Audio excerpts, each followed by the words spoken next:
Começa agora o seu podcast Jesus Fonte de Vida. Apresentação: Presbítero Márcio Guerra.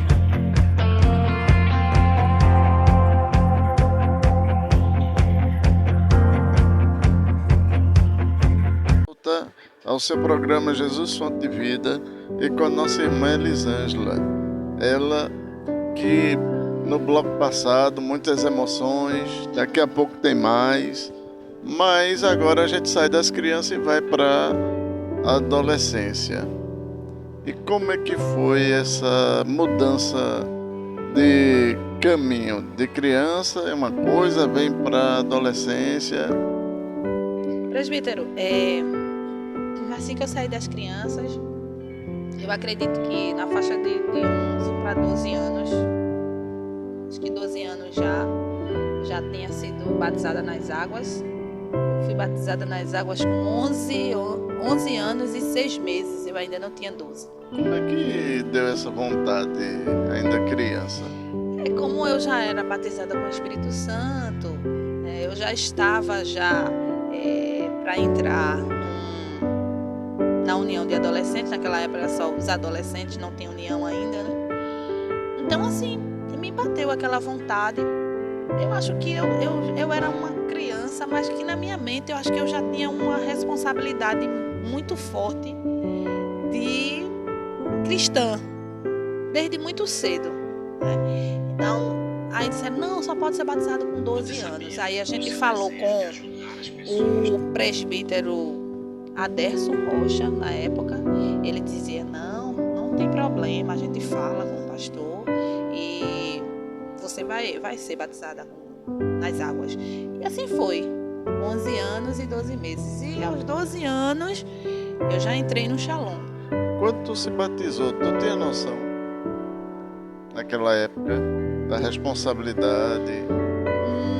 Não, é como eu lhe disse, eu já tinha aquele cuidado, né? Aquele temor do que era realmente ser uma pessoa cristã separada do mundo. Então, assim, nada me impedia de ser batizado com o Espírito Santo, ser batizada nas águas. Simplesmente eu quis e, graças a Deus, No caso, é a decisão, né? Foi uma decisão minha. Ninguém me forçou a nada. Foi uma decisão minha. Então a gente vai pegar esse gancho e falar um pouquinho de batismo nas águas nos tempos de hoje.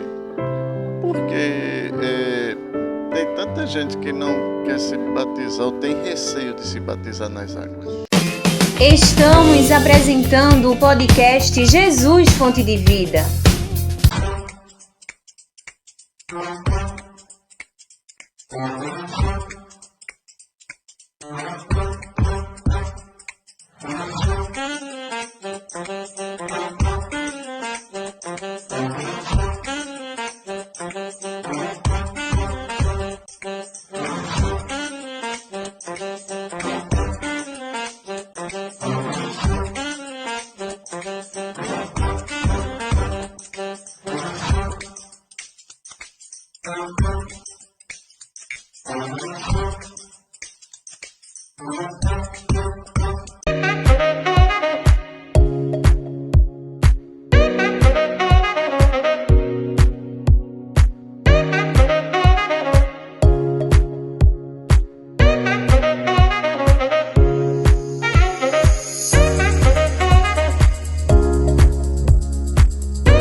apresentar o podcast Jesus Fonte de Vida.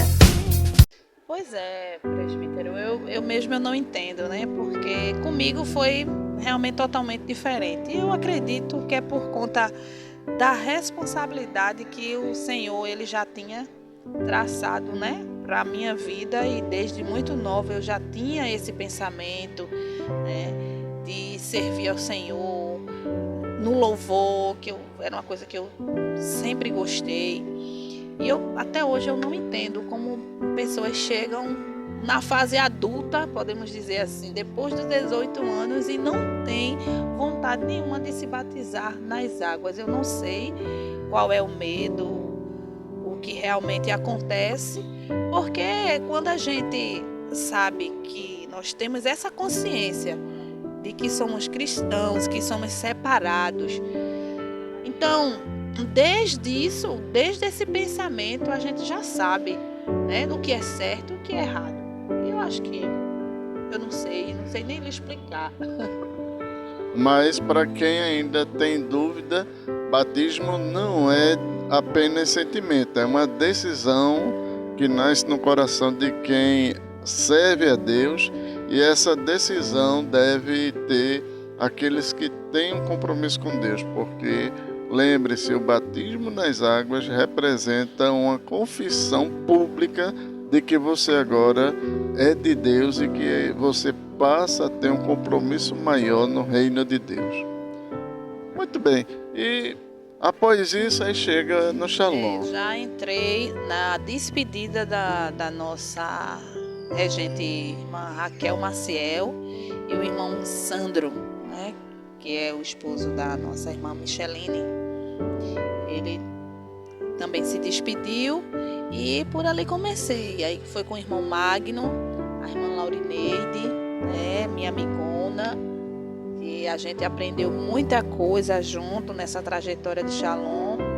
Já entrei também com uma responsabilidade, com pouco tempo depois, eu acho que não chegou nem a um ano que eu já estava no Shalom, Zama, né? Zama Santana, ela passa para mim a responsabilidade de tesoureira. Hoje não se usa muito, né? Hoje é secretária e vice-secretária, mas naquela época era secretária, tesoureira e os dirigentes. Aí eu já comecei com essa responsabilidade. Como era naquele período do Shalom? Presbítero, eu sou grata a Deus por ter feito parte dessa geração Shalom, né? E que o Senhor também fez parte. Né? Então, foi coisa assim que a gente não sabe nem. Não é que nós éramos aquele, vamos dizer assim, aquele crentão, aquela coisa. Não, nós vivemos a fase da adolescência, né, com as nossas falhas, com as nossas imperfeições. Tinha sempre aqueles que eram mais engraçados, tinha sempre aqueles, né, que gostavam de conversar, de brincar, mas era algo assim que a gente tinha aquele temor, aquela responsabilidade, e que na hora que era para fazer, a gente ia lá e fazia. Agora, ó, já que é para fazer, eu vou fazer, porque já que falasse de amizade, de conversa, tem uma pessoa aqui que quer falar contigo. Põe aí, Gidel. Saudade a todos, com a paz do Senhor. Para mim é um prazer estar tendo essa participação, né? E principalmente para falar de uma pessoa especial, que é a nossa irmã Elisângela, para nós aqui em casa, a nossa irmã Zanza. Ela que tem sido um exemplo para nós, né? Desde muito pequena, sempre teve muito prazer em servir ao Senhor. E eu me recordo que desde ela muito jovem já teve muita responsabilidade na igreja. Começou ajudando ao Shalom, né, maestrando o Shalom na época de adolescente, e a gente via que ela sempre teve esse prazer de servir ao Senhor, né? E ao longo do tempo ela foi ganhando mais experiências e trabalhando mais ainda para o Senhor, e sempre ajudava em muitas comissões. Ela tinha uma grande amiga que já está com o Senhor, né? Que aprendeu, Zanza aprendeu com ela a dividir vozes. Então, assim, já foi um início aí da sua carreira musical. Ela aprendeu muito nas comissões e hoje está à frente de um coral, né? E Deus tem sido presente na vida dela, Deus tem ajudado ela. Eu só desejo que o Senhor continue abençoando a vida dela. Quer dizer que a amo muito. Ela é um exemplo para mim, para a nossa família, de dedicação e de valorização da obra do Senhor. Que Deus possa continuar ajudando ela. E um abraço, minha irmã. Deus abençoe vocês aí. Amém. Estamos apresentando o podcast Jesus Fonte de Vida.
Voltamos a apresentar o podcast Jesus Fonte de Vida. Muito bem, Nani. Vem aí podcast com Nani futuramente. Muitas emoções, né? Muitas emoções. Realmente, né? Minha irmã, muito obrigada. Sou grata a Deus pela vida dela também. Ela também tem se dedicado bastante para a obra do Senhor, né? Sabemos das nossas limitações, mas tanto ela quanto o meu irmão Heriberto também, né? Como eu disse no começo, nós quatro, graças a Deus, damos frutos, né, na casa do Senhor.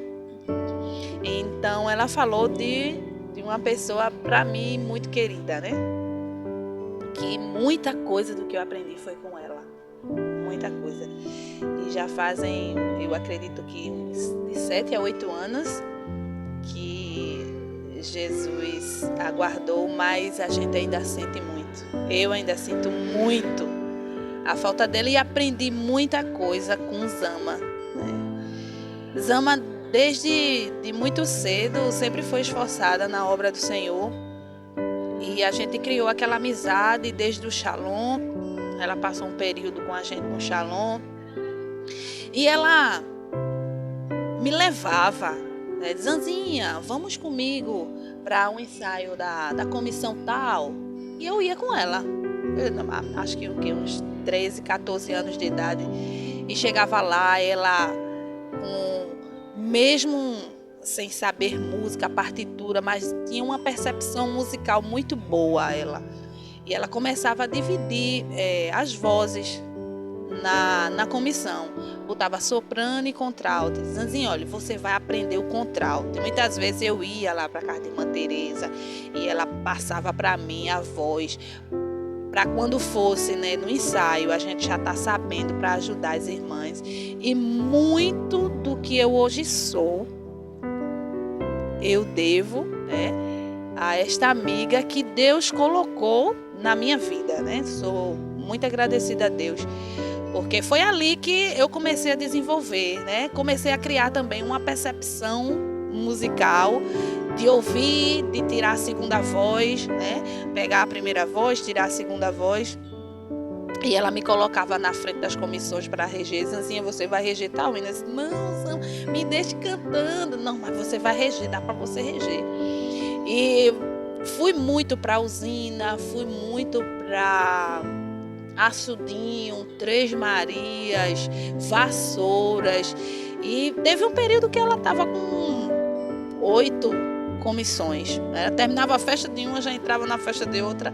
E isso eu aprendi com ela, o exemplo de esforço, mesmo muito enferma, que ela já tinha os seus problemas de saúde, mas ela se esforçava na obra do Senhor. E eu hoje, né, ainda sinto muita falta. A gente sabe que foi a vontade de Deus, mas que hoje muito do que eu aprendi foi com ela. Ela também trabalhou nos congressos de mulheres. Sim, nos congressos de mulheres. E no último ano, né, que foi 2019, que foi o ano que Deus a levou, o congresso foi em setembro, ela nos deixou em novembro. Ela já tinha começado a ensaiar, né, o congresso das mulheres, mas ela não aguentou devido à enfermidade e ela disse, Zanza, vem aqui que eu vou te passar os hinos. E eu sempre com aquela esperança, eu dizia, amiga, eu vou, mas eu creio que você vai estar bem no dia e quem vai reger é você. Mas não foi da vontade de Deus. E foi um congresso muito difícil, muito difícil. Eu aprendi os hinos que ela passou para mim. A gente regeu todos os hinos e sempre depois que terminava o congresso, a gente ligava para elas. Zama, você assistiu, você viu? E ela dizia, foi bom, Zaminha, ficou bom, ficou ótimo. Foi um ano muito difícil, mas Jesus nos deu força, né? E a gente passou, a gente atravessou. As irmãs, como era o clima na época quando não viam ela ali mestrando no congresso? Estamos apresentando o podcast Jesus Fonte de Vida.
apresentar o podcast Jesus Fonte de Vida. Foi um período difícil, né? As irmãs passavam, algumas chegavam, passavam força para mim, porque sabia que não estava sendo fácil, né? Estar ali naquela responsabilidade com quase 800 irmãs na época. E eu dizia assim, Jesus, eu não sei como é que eu estou ali, né? E foi um período difícil, mas algumas irmãs passavam força para mim. Eu lembro que irmã Ivanice, a esposa do pastor Reginaldo, a irmã Ivanice, né? O nome. Irmã Ivanice chegou junto de mim, me deu uma palavra de força e disse, siga em frente, viu? Que Deus é com você. E aquilo ali me dava força, me alimentava. E depois, né, que passou o congresso, ela teve uma piora, passou mais 2 meses e, né, Jesus aguardou. Que lições tu tirou daquele momento? Uma lição que eu tirei, irmãos, que é sempre muito bom a gente fazer a vontade de Deus em todo o tempo, né? Independente da circunstância, porque ela mesmo enferma, doente, ela dizia, olhe, cuidado naquele, né? Aquele exemplo de dedicação dela, eu levo para toda a minha vida. E que até nos últimos momentos dela, ela sempre dedicada ali. E foi o exemplo que eu guardei para mim. E eu tem aquele versículo, né? Que Paulo disse, me gastarei e me deixarei gastar pela obra do Senhor. E é o que eu tenho feito dentro das minhas possibilidades, né? Me gastando na obra do Senhor. Hoje eu estou com o coral em Carneiro Leão, eu dou uma ajuda em Santo Antônio 2, eu estou como componente no coral da Matriz, e sou aquela pessoa que não sei muito dizer um não. Na minha congregação, sempre que o pessoal precisa, eles dizem, eu estou precisando de tu para ajustar um hino aqui, para o grupo de louvor, eu vou e ajudo. Na união, eles dizem, tu podia ajudar nisso, no juvenil. E eu não sei se isso realmente é algo bom, você nunca dizer o não, né? Que você tem que dosar, porque às vezes a gente faz um pouquinho além do que realmente a gente pode fazer, mas Deus sabe do meu coração. Muito bem, e falando que Deus sabe, Gideon já está pedindo para a gente ir para o próximo bloco, muitas emoções ainda. Amém. Estamos apresentando o podcast Jesus Fonte de Vida.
apresentar o podcast Jesus Fonte de Vida. Você assistiu o podcast Jesus Fonte de Vida.